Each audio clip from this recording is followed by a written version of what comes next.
You're listening to For Real Radio with Briah, Julia, Kayla, and Michael on Radio.org, the sound of Hudson County Schools of Technology in North Bergen, New Jersey.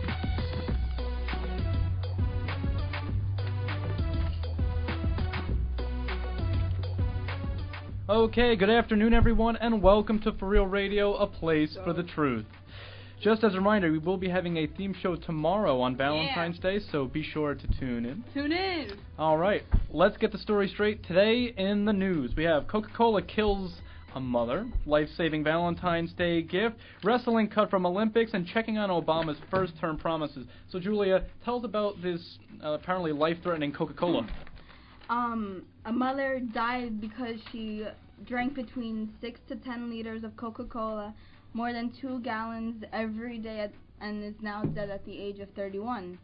Her addiction to the soft drink is to be blamed for right now. Natasha Harris died of cardiac arrest. Likely brought on the supposedly because of the too much caffeine in the soda, and because the sugar, she rotted like all her teeth, and one of her 8 kids was actually born without the enamel on his teeth. Jeez. Wow. See, I'm not laughing at that. That's. Oh, wait, I'm not done. A recent study showed that Americans who consume an unsafe amount of caffeine, as in like if they go to Starbucks or Dunkin' Donuts or whatever they get, is actually pretty unhealthy.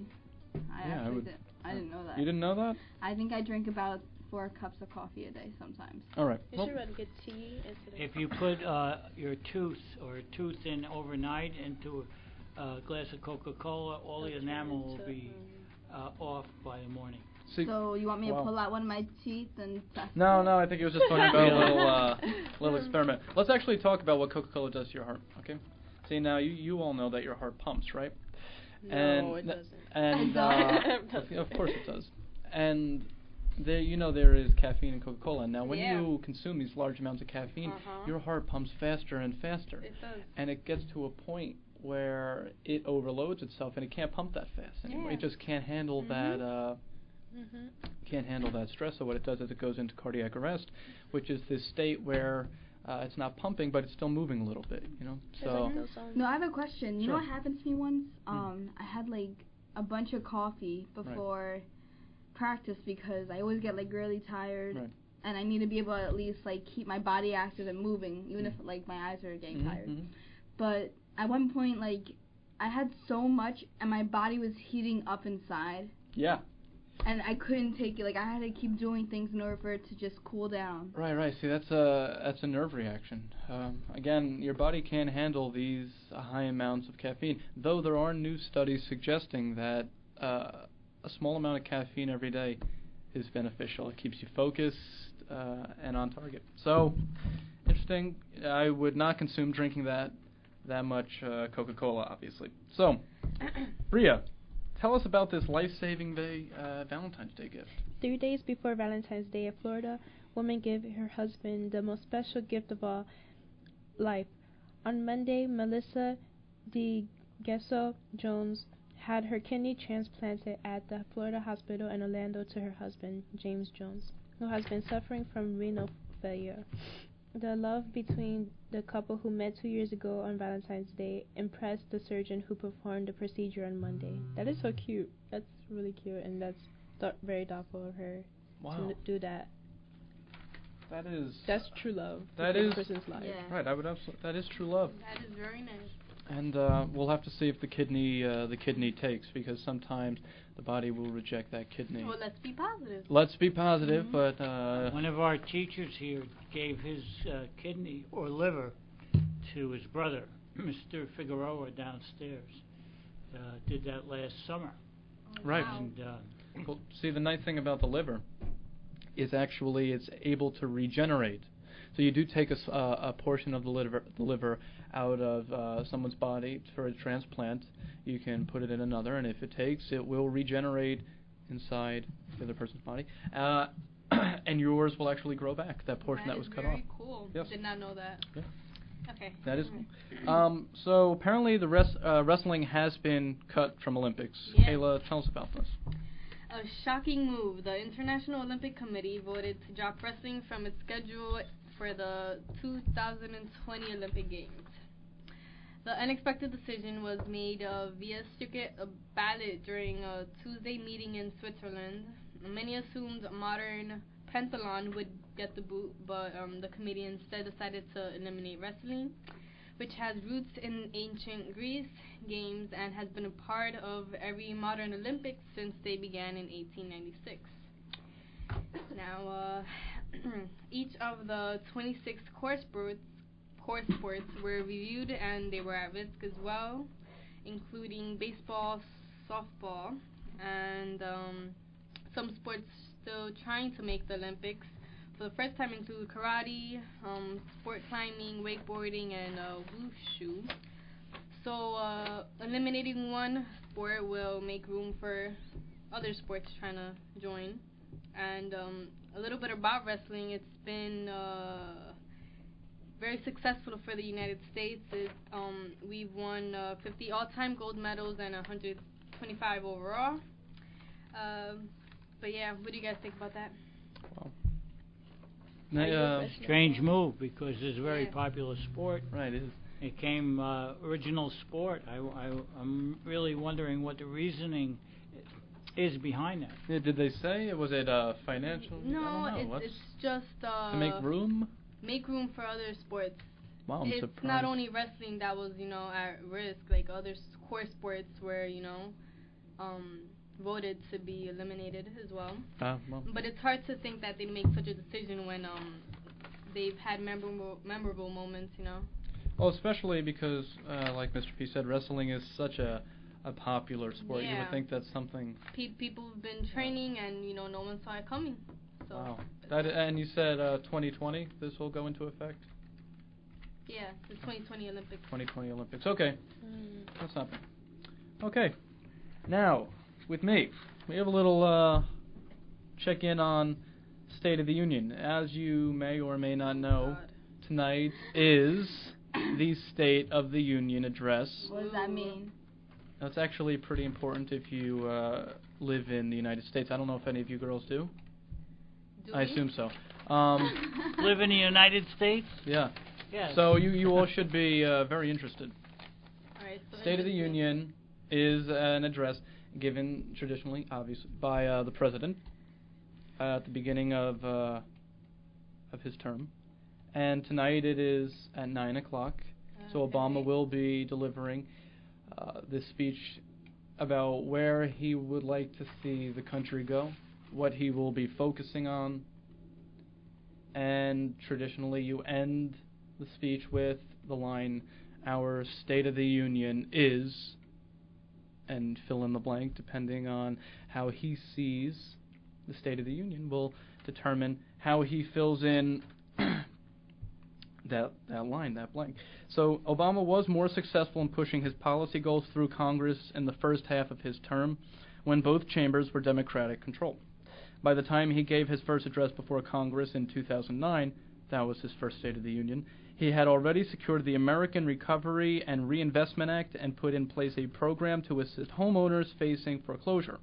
By midterm, he wrestled lawmakers into approving two other landmark pieces of legislation that dominated his early addresses, health care and the Wall Street reform. After that, his track record became more checkered as the Republicans in the House blocked as many of his efforts as possible. Here's a look at how Obama did on some of his biggest promises during his first term. Jobs.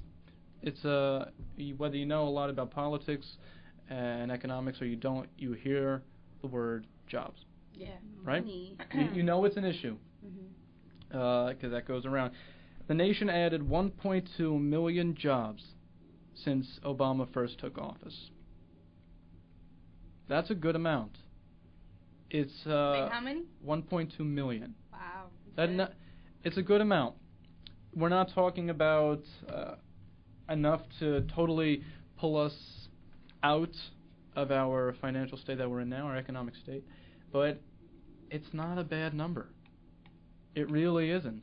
This is definitely a step in the right direction. So hopefully during his second term he could take us a little further down that road. Taxes. It took 4 years, but Obama got what he wanted in terms of eliminating tax cuts for the wealthiest Americans. January 1st, as part of the fiscal cliff deal, I'm sure some of you heard about the fiscal cliff. Agree. Just agree. Nod your heads and agree. Yes. Yes, so as part of the fiscal cliff deal, Congress approved raising taxes on individuals making more than $400,000 as couples and more than $450,000 individually. So what that does is it taxes the very, very, very wealthy class in America, That's good. making it easier for the middle class to succeed and move up in... Oh, yeah, middle class. That's me. There you go. Good. That's another Good. word that you should be familiar with, middle class. That's me. Because that is the 99%. Anyway, the deficit. I don't know if you've heard of this. The deficit. No. Mm-mm. Okay, well. I think we should have chosen a better Political story. history lesson from Michael. There we go. Depinto. The deficit, Okay. it's debt. In a nutshell, it's debt. Okay? Not, it is a little more complex, so we can go into it, but for everyone's understanding, it's the country's debt. The deficit was 1.5 trillion. That's a lot. That is a lot. Trillion. We're not talking million, billion, trillion. In fiscal 2009, and is projected to be, right now, $845 billion for the current fiscal year. So the deficit, despite much conservative talk, much right-wing talk, has been reduced. You have the numbers. Fact check them. Last but not least, energy. The president did indeed expand the amount of clean energy being produced in the United States, keeping his 2009 promise to double the nation's supply of renewable energy in 3 years.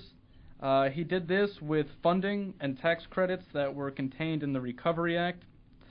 So what he did was he funded and gave tax cuts as subsidies to a lot of companies which focused on a greener, cleaner nation. Finding new sources of clean energy. And he did this by funding those projects. And he finally strengthened the vehicle fuel efficiency standards, which is good. So what do you guys think of that? I think... Let's get this out on the table. It's okay. The numbers I gave you, positive. Yeah. Mm-hmm. We're going in the right direction. What do you think the State of the Union is? Wait, I don't... Let's go around. The wait, State wait, of the hold on, Union. hold on, Let me explain what that means. Yeah. The State of the Union. This should clear it up. The state of our nation. The condition of our nation is. Kayla. Progressing. What kind of word are you looking for? Like an adjective or like? Yes, just it could be a sentence. It can be a single word. The state of our union is what? Improving. Improving. Okay. Progressing. Progressing. Kayla. Briah. Briah. You just called Briah Kayla? I'm sorry. Unbelievable. End this show. It's not that serious. Just So what's the state of our union? The state of our union. State of our nation. The condition of our nation right now is Terrible. terrible. Okay. All right. Anyway. You heard it here. So be sure to tune in tonight. Why is it terrible? Can you back that up? Can you back it up? Back it up. Go ahead. I love our president, but it's terrible. Terrible. Did you not just hear the 10-minute speech that Michael just gave? No. Okay. Well, there we go, and the mindset of many Americans in a nutshell right there. Okay. Yep. That about does it for today's show. Be sure to tune into the State of the Union address tonight. Thank you for Real Radio. This is For Real Radio, a place for the truth. Thank you, guys. I didn't know what to say. You just listened to For Real Radio on WHITradio.org. At Hudson County Schools of Technology. Northburg in New Jersey, have a great day.